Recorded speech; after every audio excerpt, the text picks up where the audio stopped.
In questo video ti darò dei consigli su cosa vedere in un weekend a Tirana. Ti dirò le mie considerazioni personali su questi 3 giorni passati nella capitale albanese, tutti i pro, tutti i contro e tutte le spese che abbiamo sostenuto. Per prima cosa abbiamo prenotato i biglietti dell'aereo circa un mese e mezzo prima e la cifra iniziale era quella di 55 euro. Totali di andata e ritorno per 2 persone. Però dopodiché abbiamo deciso di allungare la nostra permanenza di circa 10 ore a Tirana, quindi abbiamo preso un volo più tardi e di conseguenza il prezzo è aumentato. Abbiamo scelto anche di avere dei posti vicini dentro l'aereo, è aumentato ulteriormente e alla fine siamo andati a spendere 90 euro a testa, avendo a disposizione solamente lo zaino. Abbiamo preso i biglietti del treno che ci ha portato direttamente all'aeroporto di Malpensa e siamo partiti. Finalmente si torna a viaggiare.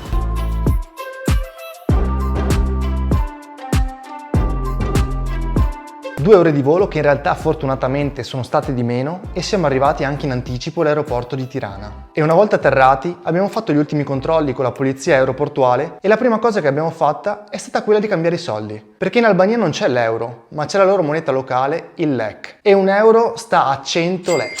Il consiglio che vi posso dare è quello di cambiare immediatamente i soldi in aeroporto, o almeno una parte, perché noi con l'euro è più conveniente pagare con la moneta locale. Aspettate un attimo, questo video è sponsorizzato da me stesso, perché solamente il 2% di voi che guardate i miei video è iscritto al canale. Il 98% non lo è. Quindi se vi piacciono i contenuti che vi porto, vi chiedo di iscrivervi al canale, per voi è un gesto gratuito, ma per me è veramente molto importante, perché in questo modo sosterrete questo progetto su YouTube e mi aiuterete anche a portare contenuti sempre migliori. Grazie e ora continuiamo il video. Appena uscite dai controlli troverete diversi chioschi exchange dove ognuno avrà una diversa quotazione di cambio, però più o meno sono tutte in linea. Nel nostro caso, appena usciti sulla destra ce n'era uno molto conveniente, però mi sono detto, vediamo se ce n'è un altro ancora più conveniente, perché al momento avevo sentito degli italiani che dicevano guarda che là fuori, sempre in aeroporto, ce n'è un altro ancora più conveniente. Mi sono fidato, ho rischiato e ho sbagliato, perché il più conveniente era quello subito uscito dai controlli. A quel punto, usciti dalla zona di sbarco, non si poteva più tornare indietro e quindi abbiamo fatto un cambio a un tasso meno conveniente, però la differenza sul totale stava di circa 2-3 euro. Abbiamo cambiato 150 euro, 75 euro a testa, un cambio iniziale e poi eventualmente ne avremmo fatti altri più avanti. Seconda cosa fondamentale, abbiamo deciso di farci una SIM lì in loco. Per quale motivo? Perché i gestori italiani non coprono l'Albania. L'Albania è fuori dall'Unione Europea, quindi per anche 2 giga i vari gestori ti chiedono dei prezzi improponibili, 2 giga 30 euro, 40 euro, 50 euro, costi assurdi. Quindi conviene fare la SIM direttamente lì in loco. Abbiamo speso 23 euro di una SIM con 40 giga, minuti limitati, messaggi limitati e con l'hotspot ne abbiamo presa una e la usavamo in 2. I classici 6 giga dedicati per l'estero non sono abilitati in Albania. A questo punto eravamo pronti, Tirana ci stava aspettando. Abbiamo dato un velocissimo saluto a Madre Teresa di Calcutta, da cui prende il nome anche l'aeroporto, e siamo andati a prendere un bus perché l'aeroporto dista 30 minuti dal centro di Tirana. Costo del biglietto 400 lek. Siamo arrivati a Tirana in Albania e sta iniziando la nostra nuova avventura in un bus sgangherato che ci porterà nel centro della città. Speriamo di arrivare con questo tunnel. 4 euro a testa e in mezz'ora ci siamo ritrovati in centro città. A primo impatto, quello che mi ha dato è di una città in piena evoluzione. Stanno costruendo nuovi edifici, nuove case, nuovi condomini ovunque. Molte macchine, molte macchine, anche molte concessionarie di macchine. Un bellissimo temporale a Pasquetta. Storia triste. Molte concessionarie di macchine e la cosa che mi ha stupito veramente è che ci sono autovetture migliori rispetto a quelle che si vedono in Italia. Sembra incredibile, mi ha stupito, ma è così. Ovviamente tutto ciò ha molte situazioni contrastanti che vedi subito dietro l'angolo. Verso le 13 il bus ci ha fatto scendere nella piazza principale di Tirana, Piazza Skanderberg. Piazza Giorgio Kastriota Skanderberg. È la piazza principale di Tirana. Prende il nome dall'eroe nazionale albanese Giorgio Kastriota Skanderberg. È il luogo simbolico dell'Albania, di cui rappresenta idealmente il centro geografico e politico. Con una superficie di 40.000 metri quadri, è la piazza più grande dei Balcani ed è utilizzata per la celebrazione di eventi sociali, culturali, politici, sportivi e talvolta per iniziative commerciali. L'abbiamo visitata e dopodiché, molto affamati, ci siamo diretti nel primo posto che abbiamo trovato per pranzare. Circa 12 euro per tutti questi piatti, quindi praticamente la metà di quello che si pagherebbe in Italia. Arrivata l'ora per fare check-in, ci siamo diretti verso l'alloggio. e abbiamo ricevuto la nostra spiacevole sorpresa, perché la camera che ci hanno consegnato in realtà non era quella che avevamo prenotato. Sul sito c'erano quasi delle suite, appartamenti lussuosissimi da 20 euro a persona per notte, che è il prezzo che abbiamo speso, e a noi ci hanno dato una camera semplicissima che non c'era nemmeno nel sito dove abbiamo prenotato, quindi non ci sono neanche ora le foto di quella camera, e ci hanno dato la prima camera disponibile anche subito all'entrata, quindi spiacevole esperienza. Sistemate un attimo le nostre cose, siamo riusciti per continuare l'esplorazione nella città.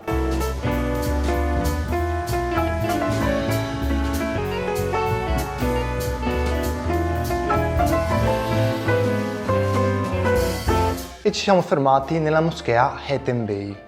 Accesso completamente gratuito, l'unica regola era quella di togliersi le scarpe, giustamente, metterle nelle scarpiere, e si poteva visitare questo luogo sacro. Si tratta di una moschea ottomana. La costruzione venne iniziata nel 1789 dal turco Ethem Bey Mollay e completata nel 1823 da suo figlio. Chiusa durante la dittatura comunista, il 18 gennaio 1991 10.000 persone, nonostante l'opposizione delle autorità, decisero di entrarvi per pregare e la polizia non intervenne. L'evento fu una pietra miliare nella rinascita delle libertà religiose in Albania. A metà pomeriggio siamo andati a visitare Bunkart 2, storico museo situato nei sotterranei del Ministero degli Interni albanese. Il biglietto d'ingresso vi consiglio di fare quello combinato con Bunkart 1, un altro museo della storia albanese molto interessante. Il costo di entrambi è di 10 euro, quindi molto conveniente rispetto a prendere i biglietti singoli. Con 8 euro si può anche aggiungere l'audioguida, fondamentale per un'esperienza immersiva, quindi ve la consiglio molto. Questa è una tappa da segnarsi assolutamente nella vostra agendina che vi porterete sulle cose da vedere, perché parla appunto di tutta la storia albanese. È un ex bunker e in queste sale viene raccontata tutta la storia della dittatura comunista e soprattutto sulle vicende della polizia segreta albanese, la Sigurimi, che perseguitava tutti coloro che andassero contro il regime, e quindi anche un museo dedicato a tutte le vittime di quegli anni. E se non l'avete ancora visto, ho già portato un video specifico, udite, sul perché l'Albania è il paese più bunkerizzato al mondo. Conta quasi 200.000 bunker sparsi in tutto il paese e appunto raccontiamo la storia della dittatura e del perché ci sono tutti questi bunker in Albania. Comunque lo lascio in descrizione per recuperarlo finito questo video. Finito il tour, siamo usciti giusti nel momento in cui la moschea ha fatto il richiamo per la preghiera pomeridiana del Ramadan. Sentite, qui dietro di me c'è una moschea e adesso c'è il richiamo per la preghiera, perché infatti qui in Albania la maggior parte dei credenti è di fede musulmana. L'ora di cena era arrivata e quindi siamo andati a fare una cena tipica albanese in uno dei ristoranti più recensiti su Google. Polpette di riso con le verdure, melanzane ripiene e torta salata con spinaci, uova, eccetera.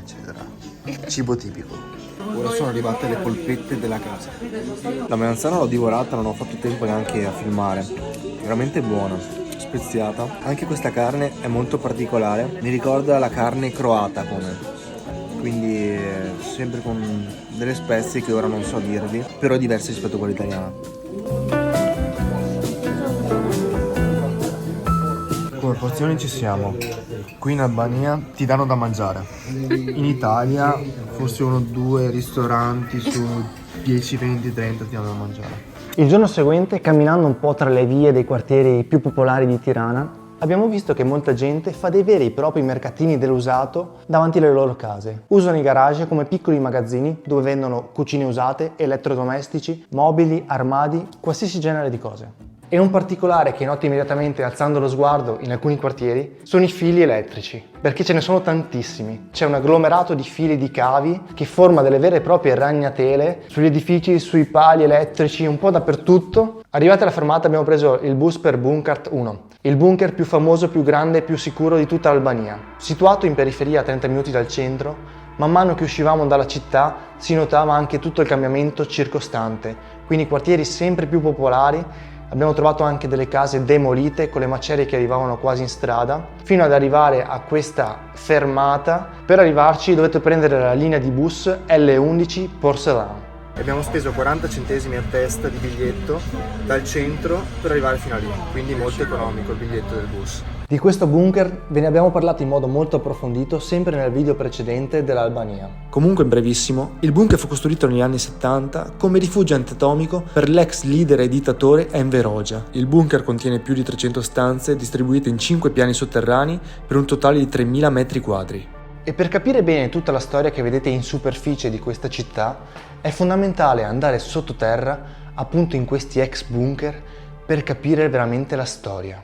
Proseguita l'esplorazione in superficie, ci siamo diretti verso la piramide di Tirana. Questa invece è la piramide e fu aperta il 14 ottobre 1988 in memoria della morte di Enver Hoxha, che morì 3 anni prima. La struttura era stata progettata dalla figlia del genero e fu l'edificio più costoso mai costruito in Albania. Trovando un bunker qua e là durante le nostre camminate, ci siamo diretti verso la villa dell'ex dittatore Enver Hoxha. E abitò qui fino alla sua morte.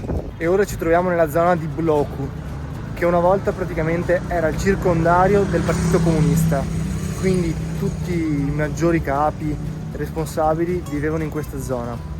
Oggi invece è un principale centro di shopping, di bar, ristoranti, della movida notturna di Tirana. Breve tappa nel parco Imad, il parco più grande di tutta Tirana con un lago artificiale, e poi ristoro in un locale vintage molto particolare, con un arredamento veramente piacevole ed è uno dei cocktail bar di Tirana più famosi in assoluto. Infatti i prezzi dei cocktail sono in linea con quelli italiani.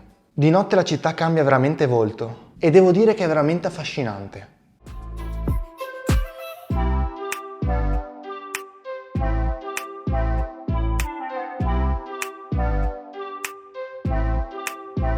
Il terzo e ultimo giorno siamo passati alla cattedrale della Resurrezione di Cristo, sede principale della Chiesa ortodossa albanese. Questa invece è la Chiesa ortodossa perché l'Albania è un paese molto multietnico. Infatti i praticanti sono per il 57% musulmani, 10% cattolici e 6% ortodossi, altra percentuale per il restante delle religioni. Altra tappa da annotare nel proprio taccuino è la visita del Museo della Sorveglianza Segreta, o conosciuto anche come Casa delle Foglie. Costo 7 euro. Era in passato il quartiere generale della Sigurimi, la polizia segreta albanese nell'era comunista. E tra sprazzi di creatività qua e là, mangiando qualcosa al volo, ad esempio un caffè costa 80 centesimi, altro cibo lo si trova anche a prezzi veramente buoni, un calzone a 3 euro. I prezzi di altri posti molto turistici sono in linea con i prezzi italiani e verso le 17 abbiamo preso di nuovo il pullman che ci ha riportati in aeroporto e siamo tornati a casa. Quasi mi stavo dimenticando. Se avete il passaporto, viaggiate con il passaporto. Perché stavamo per tornare in Italia, avevamo passato tutti i controlli, c'era l'ultimo step, quello del controllo della polizia, e a un certo punto mi hanno fermato, perché non avevo il biglietto cartaceo. Avevamo solamente il biglietto sul telefono. Io avevo la carta d'identità, mentre la mia fidanzata aveva il passaporto. Lei l'hanno fatta passare e a me hanno voluto proprio che stampassi il biglietto cartaceo. Quindi sono ritornato giù nel check-in, dove imbarcano i bagagli, mi hanno dato un biglietto cartaceo, ho rifatto di nuovo tutti i controlli ulteriormente e dopodiché mi hanno fatto passare e mi hanno spiegato che in Albania accettano solamente i biglietti cartacei, quindi una volta che arrivate in Albania ricordatevi di stampare il biglietto così non avrete nessun problema, o comunque viaggiate col passaporto e in quel caso vi faranno passare lo stesso. So che state aspettando questo momento. Quanto abbiamo speso per un weekend a Tirana? 2 notti, 2 giorni completi in una capitale europea abbiamo speso 470 euro. Quindi 235 euro a testa, compreso tutto. Volo, alloggio, internet, musei, spostamenti e cibo. Ora ditemi se per voi sono tanti soldi per 2 giorni visitare una capitale europea, fare diverse esperienze e fatemi sapere se questo tipo di video informativi vi possono piacere, così posso riproporli in futuro e ci vediamo in una prossima avventura. Ciao da Jack!